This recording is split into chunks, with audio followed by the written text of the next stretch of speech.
Audio Jungle.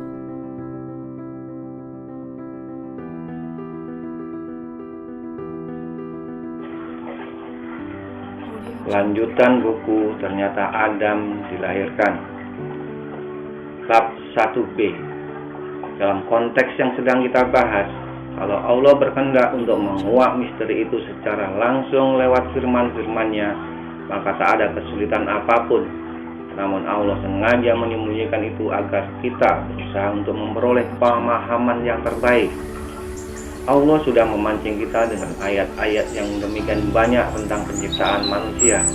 Tinggal apakah kita mau mempelajarinya lebih jauh dan mencari bukti-bukti dari bekas keberadaan mereka di muka bumi. Jika tidak, maka misteri tinggal menjadi misteri. Akan tetapi, jika kita terpanggil untuk mempelajari dan mencari bukti-buktinya, kita bakal bertemu dengan Allah dalam proses pencarian itu. Dan ini adalah poin yang sangat tinggi nilainya di hadapan Allah. Allah bakal meneguhkan keimanan orang-orang yang melakukan pencarian dalam beragama. Allah mendorong setiap muslim untuk melakukan perjalanan di muka bumi, menelusuri jejak-jejak sejarah. Kita harus banyak mengambil pelajaran dari sejarah masa lalu umat-umat sebelum kita. Untuk apa? Untuk membuka mata hati kita, untuk meneguhkan keimanan kita. Dan pada yang demikian ini terdapat tanda-tanda alias pelajaran penuh hikmah bagi orang-orang yang berakal. Dalam surat Al-Hajj ayat 46 dikatakan, maka apakah mereka tidak berjalan di muka bumi, lalu mereka mempunyai hati yang dengan itu mereka dapat memahami, atau mempunyai telinga yang dengan itu mereka dapat mendengar? Karena sesungguhnya bukanlah mata yang buta, tetapi yang buta ialah hati yang ada di dalam dada. Surat Taha ayat 128. Maka tidak akan menjadi petunjuk bagi mereka, kaum musyrikin, berapa banyaknya kami membinasakan umat-umat sebelum mereka, padahal mereka berjalan di bekas-bekas tempat tinggal umat-umat itu. Sesungguhnya pada yang demikian itu terdapat tanda-tanda bagi orang yang berakal. Jadi adalah salah besar kalau kita berusaha memahami Al-Quran hanya dari sisi bahasa saja. Itu baru permulaan. Kita harus melangkah lebih jauh dengan memahami data-data dan ayat-ayat yang diampakkan Allah di sekitar kita. Seorang muslim harus mencocokkan terus-menerus petunjuk yang terdapat dalam Al-Quran dengan realitas kehidupan sehari-hari yang ada di sekitarnya.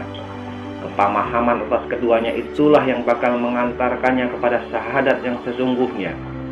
Sebuah kesaksian bahwa penguasa alam semesta yang mempesona ini adalah benar-benar Allah, sebagaimana yang diajarkan oleh Rasulullah SAW. Dalam konteks penciptaan manusia, kebanyakan kita hanya bertumpu kepada informasi-informasi yang terdapat di dalam Al-Quran, memahaminya dari sisi bahasa, lantas berharap memperoleh kesimpulan yang tuntas tentang proses penciptaan manusia pertama.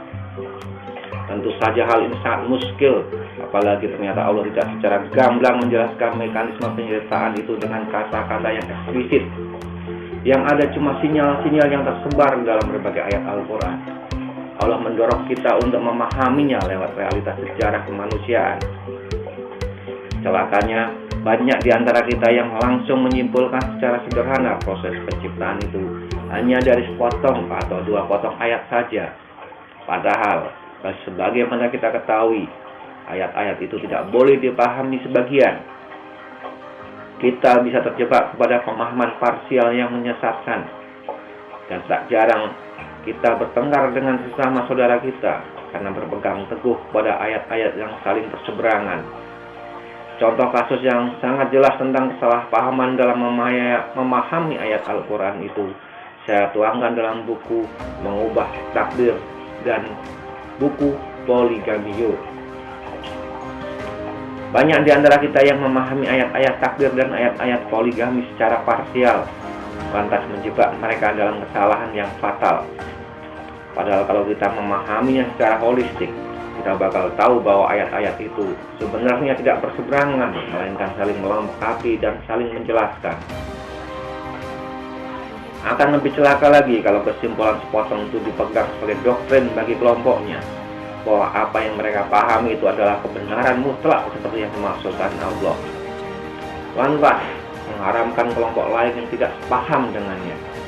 Kemunduran dan pertengkaran di dalam tubuh umat Islam sering disebabkan oleh keterbatasan pemahaman seperti itu, dibarengi dengan sifat arogansi bahwa kita adalah yang paling benar, lainnya salah.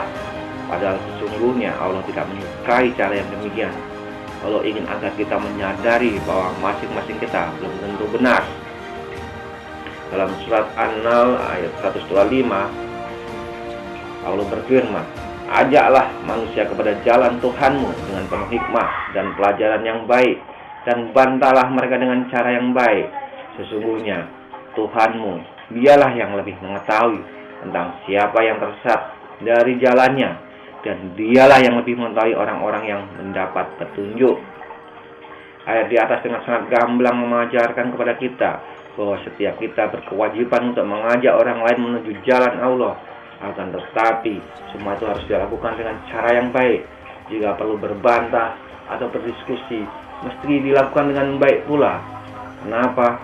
Karena cuma Allah saja yang tahu siapa yang tersesat dan siapa yang memperoleh petunjuk. Maka adalah sebuah kedzaliman jika kita saling berebut benar. Yang harus kita lakukan adalah saling mengingatkan dan saling memberi masukan, tanpa harus memaksa pihak lain untuk mengikuti dirinya. Siapa tahu apa yang kita yakini itu justru keliru.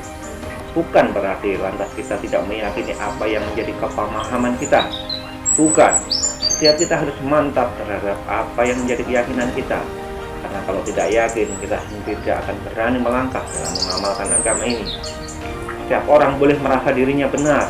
Yang tidak boleh adalah merasa dirinya paling benar dan menafikan orang lain, bahkan memaksa-maksa untuk mengikuti dirinya. Islam bukan mengajarkan arogansi dan kesombongan, melainkan mengajarkan kerendahan hati. Allah saja tidak pernah memaksa hambanya, masa kita mau memaksa mereka? Kalau mau, Allah dengan sangat mudahnya menjadikan semua manusia beriman, tapi Allah tidak melakukannya, sebagaimana difirmankan dalam ayat berikut ini, surat Yunus ayat 99. Dan jikalau Tuhanmu menghendaki, tentulah beriman semua orang yang di muka bumi seluruhnya. Maka apakah kamu hendak memaksa manusia supaya mereka menjadi orang-orang yang beriman semuanya? Kalau Anda mengikuti berbagai tulisan saya dalam serial diskusi tasawuf modern, maka insya Allah Anda telah memahami makna iman yang seharusnya kita miliki. Bahwa iman adalah sebuah keyakinan yang diperoleh dari pemahaman keilmuan. Jadi substansinya bukan dogma, melainkan pemahaman dan pembelajaran sampai memperoleh keyakinan. Maka ketika Allah mengatakan tidak akan memaksa seseorang untuk beriman, sesungguhnya lah memang tak ada keyakinan yang bisa dipaksa-paksakan. Keyakinan hanya bisa diperoleh dengan cara memahami dan menyaksikan bukti-bukti keberadaannya. Itulah yang disebut hakul yakin, keyakinan yang sesungguhnya, bukan ainul yakin, keyakinan yang berdasarkan penglihatan, atau apalagi sekedar ilmu yakin, keyakinan yang hanya dikarenakan kata orang.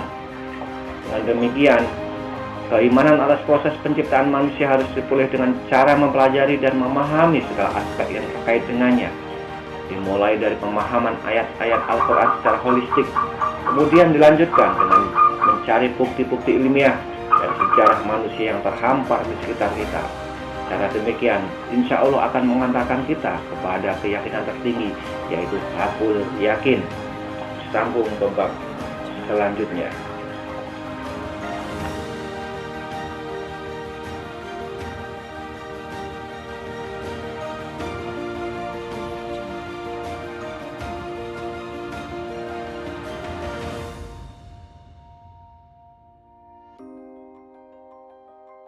Audio Jungle.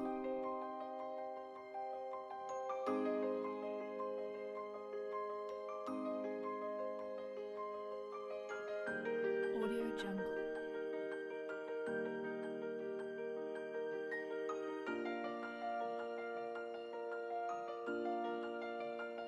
Audio Jungle.